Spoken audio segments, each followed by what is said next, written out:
ओम नमो भगवते वासुदेवाय नमः। जो आज का हमारा कार्ड है वो है विजडम, जिसका नाम है विजडम। विजडम मतलब इंटेलिजेंस, हमारी समझदारी, हम कहाँ पे कैसा काम करते हैं, कितना बैलेंस मेंटेन करते हैं, उसको भी विजडम में ही हम लेंगे।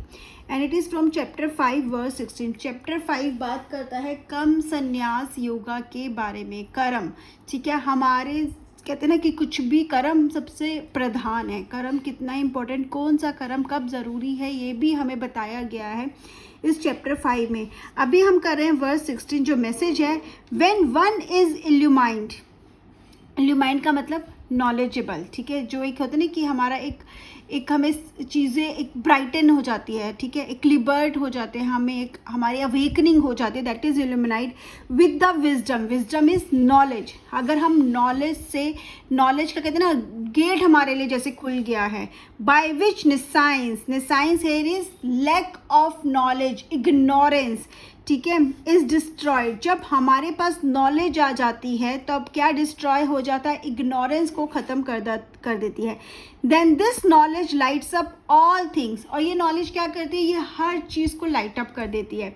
Just as the sun reveals the world at dawn. Example जो दिया है उससे हमें सब कुछ समझ आ जाता है कि ये नॉलेज हमें किस तरह से लाइटन अप करती है, किस तरह से इल्यूमिनेट करती है, किस तरह से हमें लिबर्टी देती है। जैसे कि सन जब आता है तो क्या करता है, पूरे वर्ल्ड में एक कहते हैं एक रोशनी आ जाती है, ठीक है, अंधेरा खत्म हो जाता है।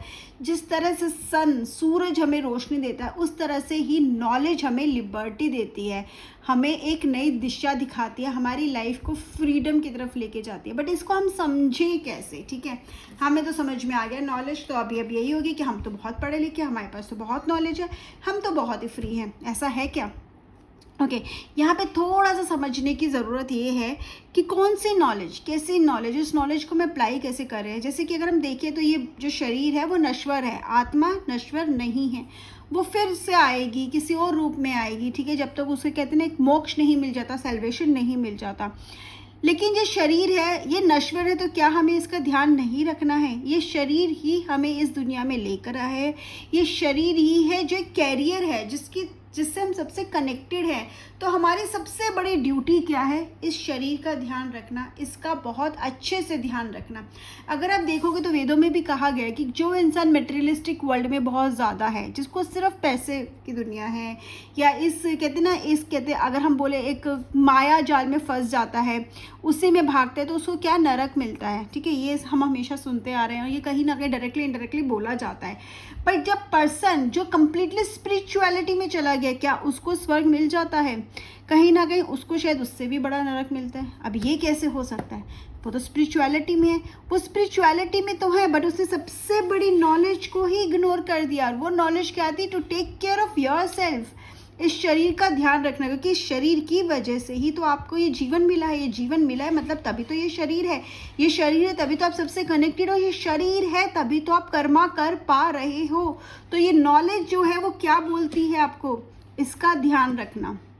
कृष्ण जी बोलते हैं, जो इंसान बहुत कम खाता है या बहुत ज़्यादा खाता है, बहुत कम सोता है या बहुत ज़्यादा सोचता है, दोनों ही कंडीशंस में वो अपना नुकसान कर रहा है और वो पतन के रास्ते पर है।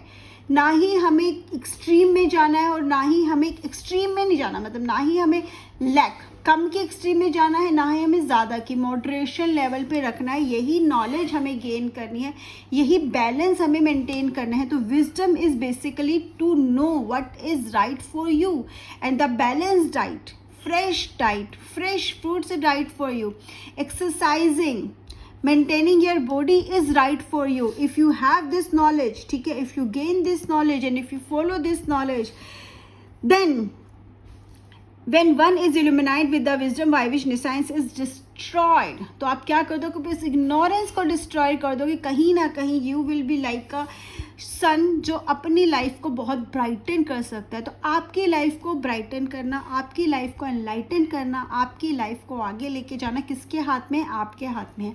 और उसकी शुरुआत आपको कैसे करनी है? खुद का ध्यान रख कर। अगर आज आपको कोई प्रॉब्लम है फिजिकल, तो उस पर एक्शन ले के कोशिश करके yoga, meditation, exercise, proper diet लेके आपको उसको ध्यान रखना है। क्योंकि अगर आप सब कुछ कर रहे हो लेकिन कोई भी एक चीज़ खाना ढंग से नहीं खा रहे हो, या कहते हैं ना कि अब्यूज़ हो जाता है, अपनी बॉडी को अब्यूज़ कर रहे हो, उसका ध्यान नहीं रख रहे हो, फिज़िकल एक्टिविटी नहीं कर रहे हो, तो कहीं ना कहीं आप इग्नोरेंस में ही जी रहे हो और कहीं ना कहीं आपने अपने लिए पतन का रास्ता ही तैयार कर रहे हो। ऐसा मत करो। इस शरीर का ध्यान रखना आपकी ड्यूटी है, क्योंकि यही आपका घर है, यही आपकी सोल का घर है। और घर में आप ऐसे ही नहीं रह सकते ना, फैला फैला आप हमेशा समेट के रखते हो, अच्छे से रखते हो, तो आपको रहने में अच्छा लगे। सिमिलरली जितना इस शरीर को आप सुंदर तरह से संभाल के रखोगे उतना ही आपको रहने में अच्छा लगेगा, आपकी सोल भी खुश होगी। आप करके तो देखो, ठीक है। सो अपनी लाइफ को ब्राइटन करना, it is in your hand. तो आपकी लाइफ कितनी सुंदर हो सकती है, कितनी उज्जवल हो सकती है, इसका अंधेरा भी आप ही ख़त्म कर सकते हो, लेकिन स्टेप उसको लिए आपको आज ही लेना पड़ेगा। तो विजडम, नॉलेज, गेन नॉलेज, कर्म योगा। कर्म योगा क्या है? खुद कर्म करना। और कर्म क्या है? ध्यान रखना, हर चीज़ को ठीक से करना, ना ही ज़्यादा खाना और ना ही बहुत कम खाना। जय श्री कृष्णा।